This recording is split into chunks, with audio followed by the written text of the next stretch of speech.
हिंदी साहित्य तृतीय सेमेस्टर। आधुनिक युग की काव्य प्रवृत्तियाँ। प्रश्न 1। आधुनिक हिंदी कविता का सामान्य परिचय देते हुए उसकी मुख्य प्रवृत्तियों पर प्रकाश डालिए, अथवा भारतेंदु और उनके सहयोगियों ने हिंदी साहित्यकारों का जो मार्गदर्शन किया है उसका मूल्यांकन कीजिए, अथवा आधुनिक काल की प्रमुख विशेषताओं का निरूपण कीजिए। उत्तर। आधुनिक हिंदी कविता की पृष्ठभूमि में मध्ययुगीन भक्त संत और काव्य शास्त्र में रुचि रखने वाले रीति निष्ठांत कवियों की समृद्ध परंपरा रही है। विभिन्न संस्कृतियों और भाषाओं के संपर्क और मेल का भी इनमें अहम योग रहा है। तुलसी, सूर, कबीर, जायसी, मीरा के साथ ही केशव देव बिहारी, पद्माकर और घनानंद जैसे कवियों ने ब्रज और अवधी में जिस परंपरा को विकसित करके समृद्ध किया, आधुनिक युग में अनेक स्तरों पर उसमें नवीनता का समावेश होना ही था। आधुनिक युग यानी 20वीं शताब्दी के प्रारंभ में, या कहें 1857 के स्वतंत्रता संग्राम के बाद, अनेक राजनीतिक सामाजिक कारणों से गद्य के युग का सूत्रपात हुआ और खड़ी बोली प्रतिष्ठा हुई। अंग्रेजी के साम्राज्यवादी आधिपत्य, स्वतंत्रता प्राप्ति के आंदोलन की सुगबुगाहट, परिश्रम के साहित्य और विचारों से संपर्क के कारण देश में नवजागरण की गतिविधियां अनेक रूपों में सक्रिय होती गईं। आधुनिक युग का साहित्य इस सबसे असंपृक्त कैसे रह सकता था? आधुनिक काव्य साहित्य राष्ट्रीय भावना के पुनर्जागरण से ओतप्रोत है। राजनीतिक चेतना का इस युग में विशेष रूप से प्रचार प्रसार हुआ और विशेषता यह कि प्रत्येक उत्थान में चेतना के स्वरूप में परिवर्धन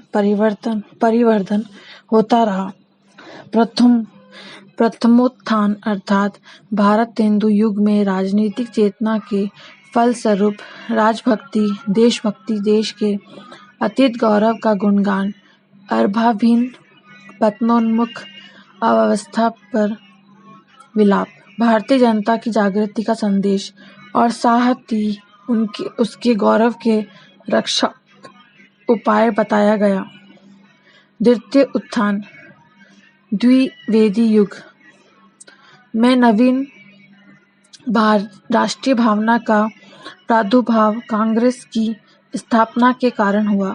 अतीत के गौरव गान के साथ साथ सामान्य जनता का महत्व बढ़ता गया। किसान मजदूरों के उत्थान की चर्चा, नवयुवकों में देशभक्ति का संचार तथा इसके साथ ही हिंदू मुस्लिम स्वयं की राष्ट्रीय भावना का भी प्रचार हुआ।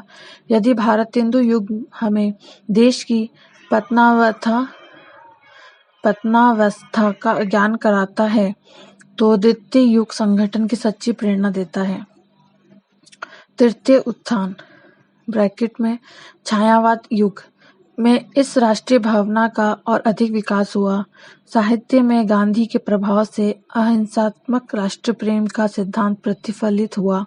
आत्म बलिदान का महत्व बढ़ा। सत्याग्रहियों की गौरव गाथा का ज्ञान हुआ और साथ ही प्राचीन स्वतंत्रता के पुजारियों का यशगान भी कहीं कहीं अंतर्राष्ट्रीय विश्व बंधुत्व के स्वर भी मुखरित हैं। चौथे उत्थान प्रगतिवादी युग में हमें राष्ट्रीय भावना में कांग्रेस की प्रशंसा के साथ हरिजन, श्रमिक और कृषक वर्ग के महत्व का प्रतिपादन मिलता है और राष्ट्रीय एकता के सूत्र भी मिलते हैं। वर्तमान काल में राष्ट्रीय प्रेम अंतर्राष्ट्रीय प्रेम से समन्वित होकर विश्व शांति का तथा सह अस्तित्व का प्रतीक बन गया। चतुर्थ उत्थान काल के कवि का कथन है,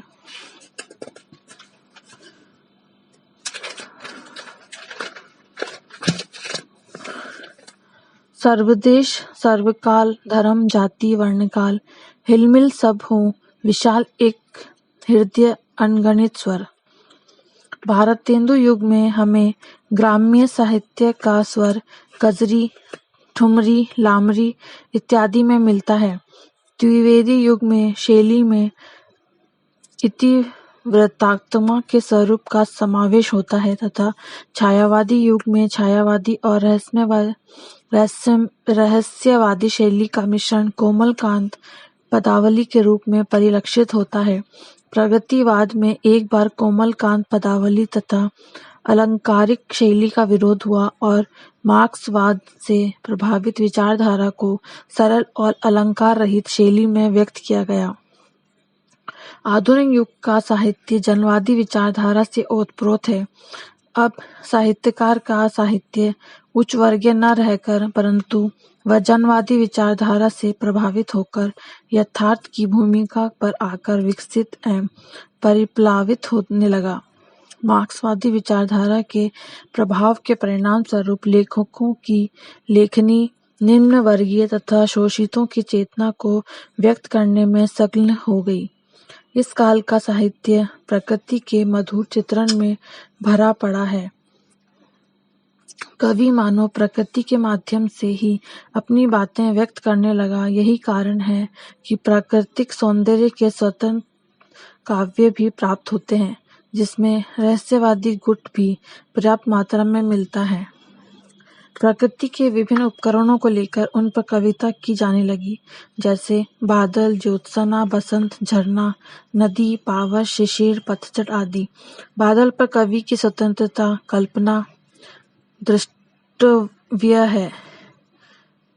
इन्वर्टेड कॉमा में हम सागर के धवल हास हैं, जल के धूम, गगन की धूल, अनिल फेन, उषा के पल्लव, वारी वसन, वसुधा के फूल भूल। इस युग में साहित्य के श्रृंगारिक भावना का विकसित रूप हमारे सामने आया है। रीतिकाल श्रृंगारिक परंपरा का यद्यपि विरोध हुआ और द्विवेदी युग में उसे अश्लीलता के नाम से अभिहित किया गया, परंतु छायावाद में श्रृंगार का निखरा हुआ रूप हिंदी जगत के सम्मुख तथा आया, जिसमें गहरी सौंदर्यतानुभूति की रूपरेखा का विकास हुआ। छायावादी रूपरेखा में नारी वासना की मूर्ति नहीं, सौंदर्यशालिनी है। इस तरह स्पष्ट है कि पद के साथ गद्य का विकास, विभिन्न वादों का आविर्भाव, राष्ट्रीय भावना का जागरण, शैली में परिवर्तन, साधारण विषयों पर रचना, जनवादी विचारधारा, प्रकृति का मधुर चित्रण, भाषा में परिवर्तन, श्रृंगार भावना में विकास आदि विशेषताओं के साथ हिंदी का आधुनिक साहित्य हिंदी साहित्य के इतिहास में अपना अलग स्थान रखता है।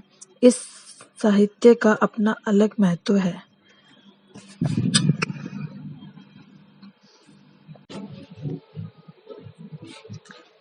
हिंदी साहित्य तृतीय सेमेस्टर। आधुनिक युग की काव्य प्रवृत्तियां। प्रश्न 1, आधुनिक हिंदी कविता का सामान्य परिचय देते हुए उसकी मुख्य प्रवृत्तियों पर प्रकाश डालिए, अथवा भारतेंदु और